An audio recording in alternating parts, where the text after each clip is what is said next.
Line 1. This line shows that the mass deaths are not commemorated. Passing bells are to alert the world of a person's death. He refers to the soldiers as being cattle. Cattle are typically slaughtered in large quantities, and it is insignificant and routine.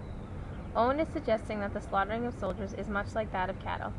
A soldier's death is a routine event, and each individual death is not significant enough to alert the world, considering the large amount of deaths. Lines 2 through 4. Owen starts the lines with only. This shows that the only thing powerful enough to cover up the love of the prayers for the lost soldiers is the hatred of war. Also, Owen is using diction in these 3 lines that can be associated with rushing. The prayers are being said hastily. This could be due to the continuous stream of casualties, and he describes the actions of war that cause the prayers to be covered up as rapid and pattered out. This shows that as quickly as a prayer for one soldier is said, another has already died. Lines 5 through 6.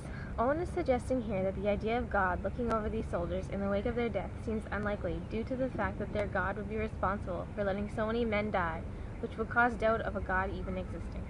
These lines seem to be sarcastic. Owen could be mocking the idea of a proper funeral, since there is nothing that can bring these fallen soldiers back. There is no peace in their death. The soldiers suffered a horrible fate, but had they never died, their fate seemed to be only more horrible post-war. Lines 7 through 8. Owen compares the typical happenings at a funeral in line 5 to 6 with what the dead soldiers actually receive in war. Instead of prayers, bells, and a mourning choir of loved ones, the soldiers receive the horrid background of war to be their last sounds of life. They also receive the mourning of their homeland, but this mourning is a mass mourning for all the fallen soldiers, or could be the mourning of loved ones from a distance too far to be heard. Line 9 through 11. These lines show that the fire of the candles that mourn their deaths should be the fire in the soldier's eyes. The fire of the candle should not be in mourning, it should be the life in the young soldier's eyes. Line 12. This line shows that the only mourning the soldiers will receive is in the paling of the loved ones' faces left behind. This could be referring to when they receive the news of the soldier's death or when they visit a memorial. 13.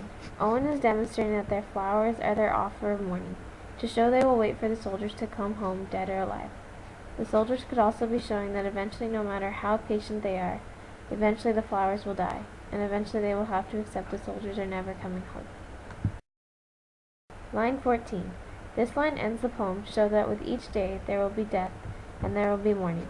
But at the end of each day, the blinds will have to be drawn, the dead respected at large, in order to prepare for the next day. Owen says each slow dusk, implying it is not just this day that the blinds must be drawn, but numerous days, and the use of the word slow might be to show that the mass amount of deaths that occur has to be because the day stretches on and time is slowed, in order for this many deaths to occur.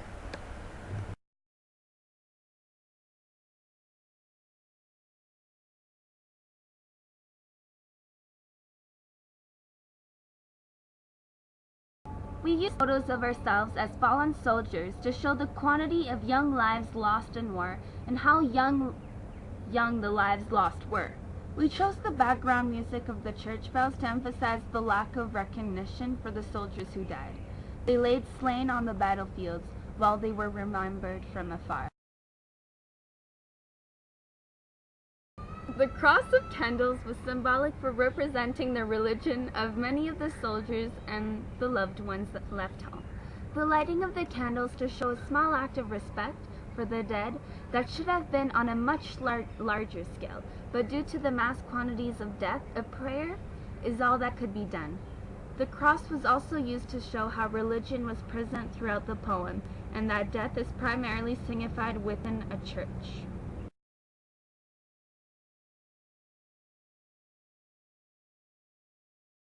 The scene with the dead soldier being discovered was to show the only physical respect for the dead that occurred on the battlefield. Looking for a dog tag to identify the body and closing the eyes is the small act of respect a dead soldier on the battlefield receives.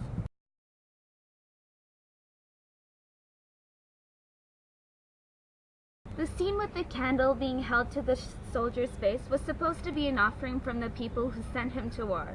The candle fire represents the life that has been taken from the eyes of the soldier. The blowing out of the candle shows that even Though they offer life back to these soldiers, the damage has been done. There is no chance of reversing it.